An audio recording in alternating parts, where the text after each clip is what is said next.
The unemployment rate continues to increase.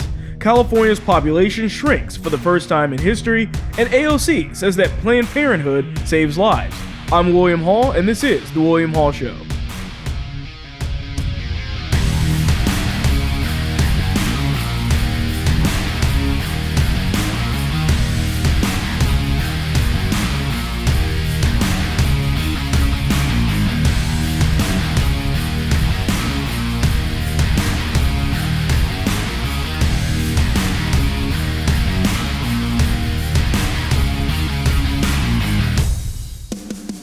All right, welcome back to the show. I hope everybody had a good weekend, a good Mother's Day as well, or as the left would say, Birthing People's Day, apparently. And we'll get into another story a little bit later about that, but that's always a funny one. I put a post out there kind of making fun of that fact as well. But let's go ahead and start off here. So you have Biden, that this new report has come out. Now, we know that Biden has been terrible for the economy. He's done nothing good whatsoever, thrown a lot of money in at problems and thinking that that was going to solve everything. Of course, just like anybody that knows how the economy works, knows that that is not going to fix anything at all. So unemployment rates have now increased. And this is pretty odd because we've started to see some states begin to open up more businesses are opening up, yet unemployment rates are going up. How does that work? How does that work in the Biden economy? So this is all based on a new jobs report that was released on Friday morning. So this is directly from, I think it was the Associated Press that had this out, but they said that hiring was a huge letdown in April, with non-farm payrolls increasing by as much less than expected. So it increased by 266,000, and the unemployment rate rose to 6.1% amid an escalating shortage of available workers. Dow Jones had estimated that they were looking for about 1 million new jobs and an unemployment rate previously of 5.8. That's what they were kind of looking at as kind of the benchmarks, that unemployment would be 5.8 and that there would be 1 million new jobs. But unfortunately, the job unemployment actually went up to 6.1%, and that there was only 266,000 jobs added, which is really bad. Obviously, this is not a good thing when we're looking at this current state of the economy, when things are becoming more open, if anything else. Now, the black unemployment rate increased. 18,000 manufacturing jobs also were lost. No construction jobs were added. Unemployment for Americans without any college education increased, and women had a net loss in jobs. How is this a good thing whatsoever? Because what you're seeing here is that Biden has completely messed this up. How has he messed this up? It's about his bad policies, which I'll get into in a second. So the U.S. Bureau of Labor Statistics said that nearly 10 million Americans, 9.8 million to be exact, remained unemployed in Biden's economy. So what you're seeing here is that a large chunk of people are just staying unemployed. And it's not because there aren't job opportunities for them. In some situations, that is the case. But a lot of it is because people don't have any incentive to work whatsoever. So let's take a look at this. Let's think about the stimulus checks. When you continue to give money to people, this occurs oftentimes because people just don't have any real incentive to work. For most normal people, they threw the stimulus check in the savings account, or they did something with it like that. But you have to take into consideration these other people that can live on that $1,000 and make that stretch out for months and months and months, because they're already on other government assistance programs. There are people that are collecting unemployment checks. So you throwing another stimulus their way is just extra money for them to kind of just have sitting around. There's no incentive for these people to work, especially when you're talking about these lower level jobs. So that, if you remember, Biden's plan was called the American Rescue Plan. And that was it was in the name. It's a part of what it was supposed to do, is to lift people out of poverty and get them back in the workforce. Well, guess what? That didn't happen. Because come to find out, throwing money at problems doesn't fix anything. It never has. And I've been saying this on the show since the very beginning. But that's the way that Democrats always try to fix problems, and it never works well for them. So there's this report from CNN that warned, if you haven't felt inflation yet, it's coming. You can expect higher prices for toilet paper, diapers, soft drinks, plane tickets, and a tank of full gas. Well, let me give you a newsflash here, guys. It's already here. I don't know what they mean by if you haven't seen it. If you've been paying attention, you've seen it. Look at the price of gas everywhere. It's already gone up. The price of goods has already gone up. Everything is more expensive, and it will continue to become more expensive because when you hand millions and millions of Americans $1,500, come to find out, most of them don't have any incentive to work at all, and those people oftentimes that are working just got handed free money. When a lot of people, or the vast majority of people, are handed free money, that means that everything's going to go up in price just because it can go up in price. That's the way that the system works. Why in the world, like I've said this before, but the value of a dollar is worthless if everybody has a dollar. It's $0. If everybody has $1 million, $1 million is worth nothing. And the same thing that you're seeing when you throw these stimulus checks out there is that having $1,000 isn't a big deal when the government just paid almost every American in the United States $1,000. It's not a big deal anymore because everyone has it.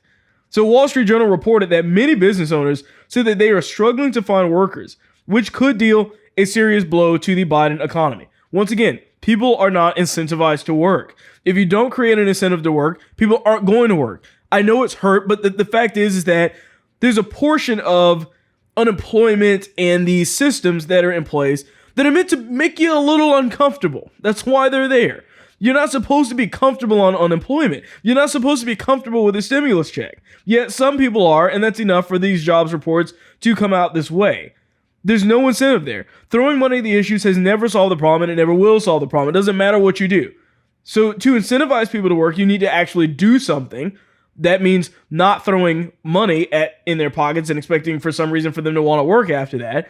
But you see, for example, Governor Ron DeSantis doing this very thing. And he said that he made a statement talking about the unemployed Floridians collecting benefits and told them, start looking for a job, guys.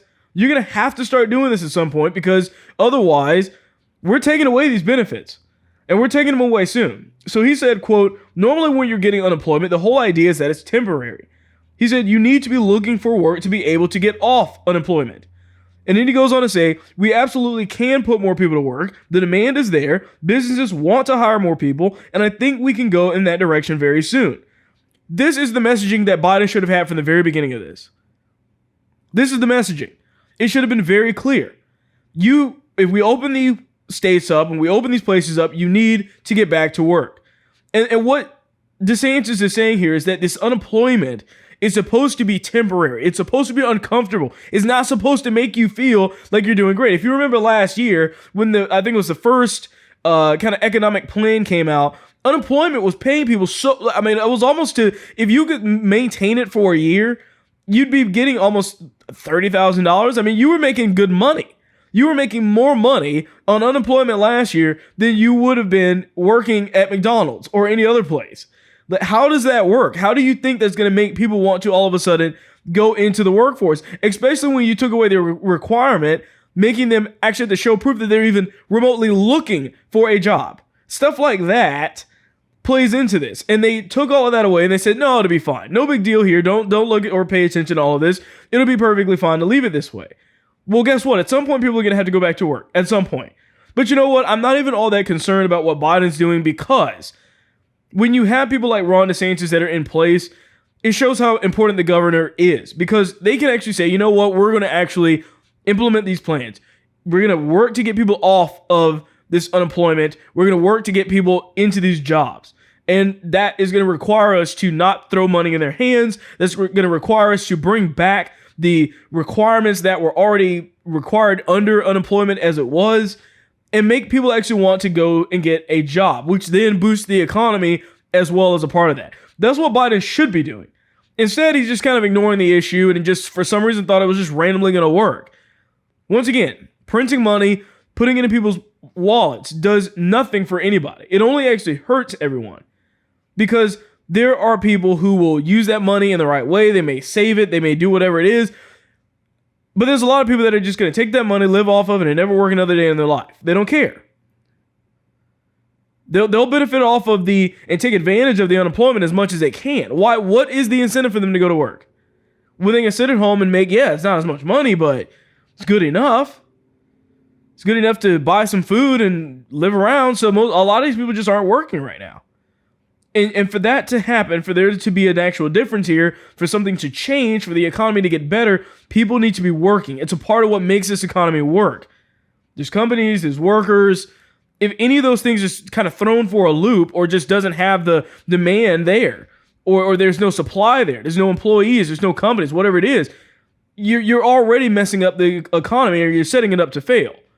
Because that's why I mentioned these states need to be open. These businesses need to be open. And then people need to also be going to work at the same time. It's not just a matter of just having the businesses open by themselves. People need to be working too. So you have to incentivize businesses to open, and you have to incentivize people to go to work. Anything outside of that is only going to make things worse.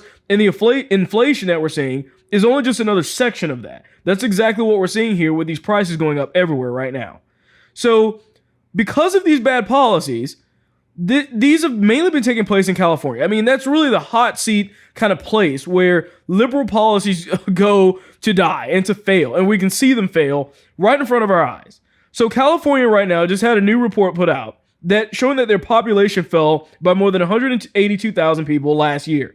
The first yearly loss ever recorded for the nation's most populous state, a growth streak that dated to its founding in 1850 on the heels of the gold rush that prompted a flood of people to seek their fortune in the West. The first time in what we're looking at is almost 200 years that California is or has experienced some kind of a loss in population year over year. Now, a lot of the Democrats are going to try to cover for this. They've already made these kind of excuses and said, well, it's the declining birth rates. It's there's fewer immigrants and the COVID-19 pandemic. That's their excuse for all of this. Birth rates, I don't even understand how that makes any sense at all. And there's no way there's fewer immigrants because, I mean, we've almost got an open border at this point. There's got to be more immigration than ever before. You may not know how many of them, you may not have counted them, but they've got to be there. And the fact is that if you're looking at blaming COVID-19, blame the COVID-19 policies in California. Let's keep that in mind. Now, of course, these are stupid excuses. We know they're stupid. We know they don't make sense. And we know it declined because of these bad liberal policies. Number one, let's look at the fact that California is still mostly closed. There's a lot of stuff that's closed. The more liberal the cities, like Los Angeles, they're still very closed in a lot of ways. But let's look at California as a whole. High prices, high taxes. I mean, I saw a report this morning saying that the average home cost right now in California is $780,000, which is ridiculous. Absolutely ridiculous that people are still living there right now. It's absurd, to be honest with you. But here's how we really know that it's a failure, or that these excuses don't make any sense. Because California is still America's most populated state, obviously. But once again, this news is from the 2020 census.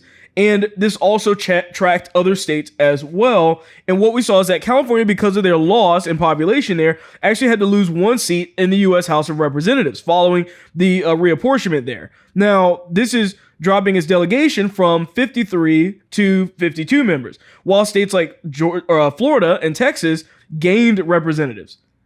So California lost a representative, a seat in the House, and Florida and Texas gained one. How does this explains exactly why those excuses don't make sense? Because otherwise we would have seen something else change. We would have maybe have seen Florida or Texas stay fairly stagnant or nothing else. But what we're clearly seeing is that these people are leaving California, coming to Florida, coming to Texas because of the bad liberal policies. That's what's happening. And now we have more seats in the House because of that. This is the problem with California as a whole, and with any of these liberal states.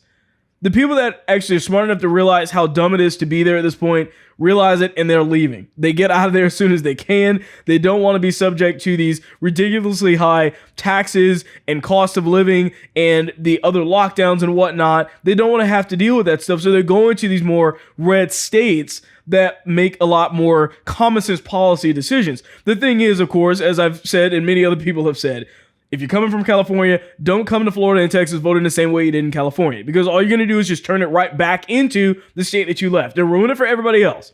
We've got a good thing going on here. If you're going to vote that way, stay somewhere else, and you got what you voted for. Enjoy it, because that is what you wanted. That's what you've been asking for this entire time, and you're only reaping kind of or I guess getting the fruits of your own labor. That's what happens when you do that, when you vote Democrat.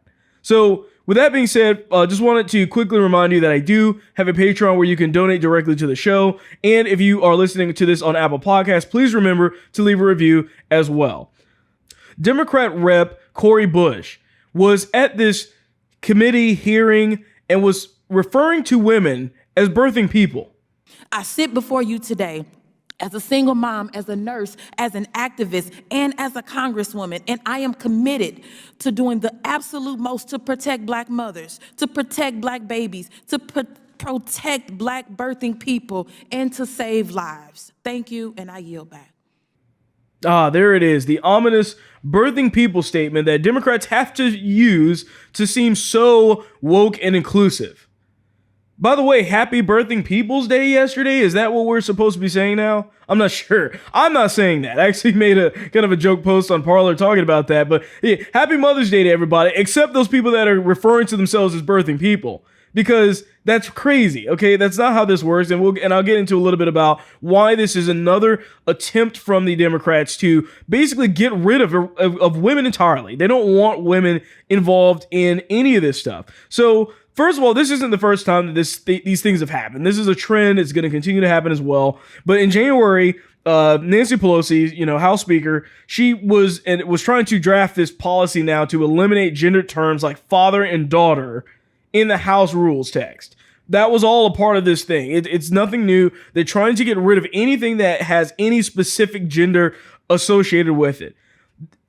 But the fact is that this is very simple. Only women can give birth. That's it. We don't have to have any kind of crazy language to explain that. It's very, very simple. The ability to create, protect, and deliver life is a miraculous gift given to women by God. Anybody saying anything else other than that is basically slapping God in the face and saying, you know what? We make our own rules on how biology and how God made us. That's what they're trying to do. That's not how this works. It's listed in the Bible. It says it so many times. It makes it very, very, very clear that you can't just go off the rails and change it to whatever it is that you want to change it to. People cannot give birth. It's very specific. Only women can give birth. It's very simple. And think about it. This is considered as controversial today. Really. If you walk into a college campus right now and you say that men and women are different, or that only women can give birth on a college campus right now, they would ban you from speaking there for life. Because that is the state of our society right now. Ramming through terms like birthing people doesn't fix this or change this issue. It doesn't matter how much you say it over and over again. But as I've also mentioned several times on the show, this is another attempt by Democrats to use language to shift culture. It's a bad idea. It never works that way. Because ultimately, people are still going to default to what they know to be true. And I firmly believe that most people in this country, maybe not Republican, Democrat specifically, but are at least somewhere in the middle, willing to say, you know what, there's some things in our lives that are just absolute. And I'm not going to shift to this crazy radical left-wing ideology about birthing people. Even if I lean left, I'm not going to go that way because that's ridiculous. And you're just basically erasing women. And that's the real problem here. Where are the feminists on this? We've mentioned that feminists have kind of become unpopular. They really aren't even a thing anymore because now they've been thrown to the wayside. Women in general have been thrown to the wayside. They've been trashed by Democrats because they're no longer the nice virtue signaling group that they can go to anymore. And I've said this as well, or at least alluded to this, that black people are next. Anytime that they can go from one group to the next to go to a more, what they see as a marginalized group, a more marginalized group, then they're just going to dump the other ones and say, nope, now you're more important today. So feminism and just women being the forefront of the Democrat Party right now is gone. It's not going to be a thing anymore because now they have to make way for all of these transsexual people and all of these other things that are trying to inject themselves into this. And they're stealing the spotlight away from women in sports. They're stealing the spotlight away from them in childbirth. You name it. That's the way that they're trying to push this. Not to mention this entire lady's speech was a waste of time talking about her personal stories in the doctor's office and how a doctor told her something, and it must be because of racism. That must be what it is. And you can watch the full clip. It's kind of just honestly a waste of time, but really what she's referring to is just a anecdotal story about what she went through, which does not explain what a bunch of other people go through, and there's still nothing in there that inherently makes it racist. And for every one of her that's making a story about her childbirth experience being something about racism, I'm sure you can find millions and millions of other women that had to deal with the exact same thing.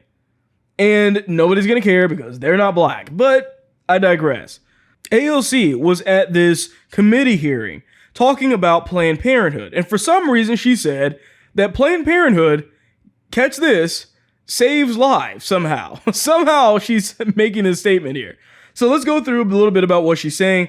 Why and how is she making this claim? So she goes on starting off and says, I don't want to hear a single person on this committee or outside of this committee talk about what about valuing life when they continue to uphold the death penalty, when they continue to support policies that disproportionately incarcerate and lead to the deaths of black men and people throughout this country, and uphold an absolutely unjust medical system that exists for profit, that allows people to die because they can't afford to live.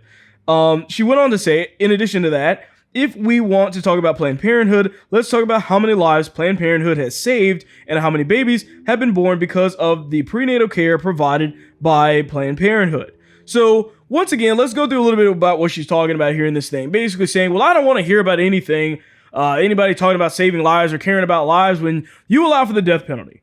Okay, I mean, that's a massive false equivalence already, but let's be honest here. The death penalty occurs because of the fact of somebody, it's a form of punishment. It's somebody that has done some egregious, heinous act, like killing bunches of people, whatever it is, and then they can get sentenced to death. Now, you may agree with that law. You may not agree with that law. There's many different forms of looking at that and for different people. But that's kind of irrelevant to the point here.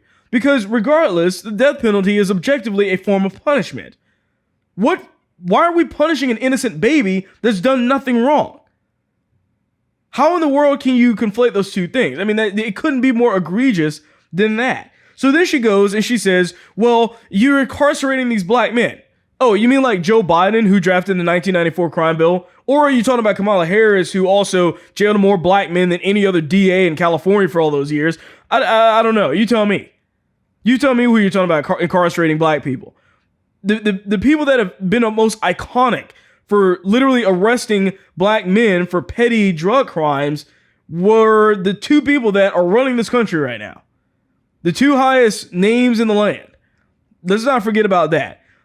And the fact is, too, when she goes on about healthcare, nobody has ever claimed that our healthcare system is perfect. No healthcare system is perfect. However, what we're simply saying is, okay, well, you can either pay more money and be able to get that surgery that you want to get, or you can have the alternative where it's free, but you might be on a waiting list for 3 to 5 years, and you might die in the process of getting no care at all because you can't get through. Is that fair? Which one is more ethical? One that bills you later and still allows you to get a surgery done that you need to get done and saves your life? Or one that you have to sit on a waiting list for all those years because you can't do it? Oh, and if you want to go somewhere to actually get it, to get that surgery, you happen to have the money for it, you got to go out of the country because Democrats are looking at trying to abolish any kind of private healthcare in the country if they push through this social healthcare. So once again, you tell me which one is more actual ethical in this situation. But she goes on to say, and she says, and if you don't believe it, and if you've never met a Planned Parenthood baby, I'm happy to let you know that I am one, and that my mother received and relied on prenatal care from Planned Parenthood when she was pregnant with me, she claimed. And so if you're concerned about life, we don't get to talk about anyone else's who's not concerned about the full spectrum of that when we are upholding policies that kill people. So let's keep in mind, by the way, the Heritage Foundation just released a report last year saying that the number of abortions that Planned Parenthood performed from October 1st, 2017 to September 30th, 2018, just in a year's time, was 345,672 abortions. So almost 350,000 abortions in 1 year. And she's talking about them saving lives. Number one, she never said anything about what Planned Parenthood did to save her life. Just because you're going to the doctor's office doesn't mean they're literally saving your life or, whatever, and all the rest of this craziness and whatnot. I mean, look, did it have to be there? Could it have been somewhere else? I'm sure it could have been. And the thing is that we know that Planned Parenthood does other things other than abortions. We know what that is. But when we looked at their actual sheets showing the percentages of what it is, I mean, we're talking single digits for people that are there for things other than an abortion. The vast, vast, vast majority of the things that Planned Parenthood does is perform abortions. And looking at this number, at 350,000 abortions over the course of a year, should tell you everything you need to know about that. So if we're going to be talking about saving lives and all these things like that, once again, let's focus on the facts, because I don't see anything in AOC's numbers showing that, besides her anecdotal experience or knowledge of herself or whatever, is not enough to combat the 350,000 babies that did lose their actual lives over the course of just 1 year. So I don't see how that makes actually any sense at all, or how that really proves her case whatsoever. It doesn't work that way. That's not how numbers work. What the numbers that we do have show the complete opposite. Planned Parenthood is a extremely evil organization. They're actually strategically placed in a lot of minority black communities. More black people get abortions than any other race of women out there right now. Why in the world is it that she's refusing to ignore that? That's what I'm trying to figure out. The Black Lives Matter, you hear this all the time, but where is it at in here? Apparently they don't matter when it comes down to abortions, I guess. I don't know.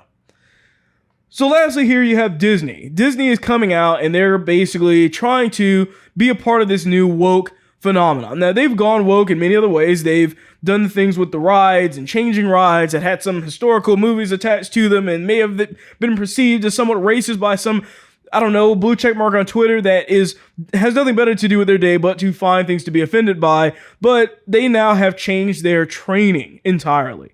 So Disney just got their training documents leaked. And this is where we can finally see what it is that they're telling their employees right now. And they're saying that these new documents are focusing on diversity. They're insisting that America was founded on systematic racism. And they're telling employees to reject equality in favor of equity, or the equality of outcomes. So I'll get into breaking a little bit about that down, why that doesn't make sense. But let's start into one of the most interesting portions of this, where they're telling employees basically how to behave towards black employees. So they're telling white employees that they should not question, do not debate black colleagues' lived experience. I hate this when they say lived experience, because it's like, dude, just because you had an experience in some way doesn't mean that it's the way that everybody else has had it, okay? And so it says, for example, are you sure they meant it that way? It's not a race thing. Or I'm playing devil's advocate. Instead, reserve judgment and offer statements of validation if someone shares their experience. In other words, say everything I agree with. Be like, oh, it must have been so hard. Oh my goodness. Like, I'm not gonna, let's just pretend that everything you're saying is completely true, even if it doesn't make any sense at all.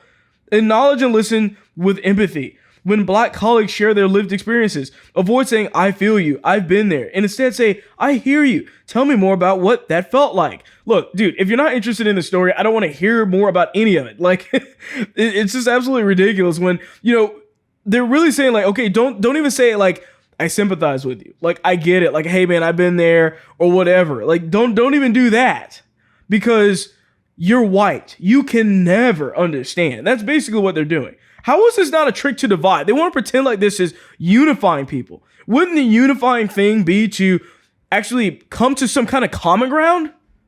To relate to each other in some way? But no, what you're seeing them do is say, no, don't do that. Basically, understand that you never will relate to them, and therefore you are always separate from them in every way. So then it goes on to say, avoid conflating the black experience with other communities of color. While other people of color are subject to racism, there's a unique history that led to anti-black racism, and in ways in which that shows up. How in the world do they ever expect for people to be able to work together in an environment and not have to deal with this craziness going on? So the biggest issue I have with this is this section in here where it says, looking forward, and it's titled, Equity, Not Equality. This is telling of everything I've been talking about on this show from day one, that Democrats are not looking for any kind of actual equality.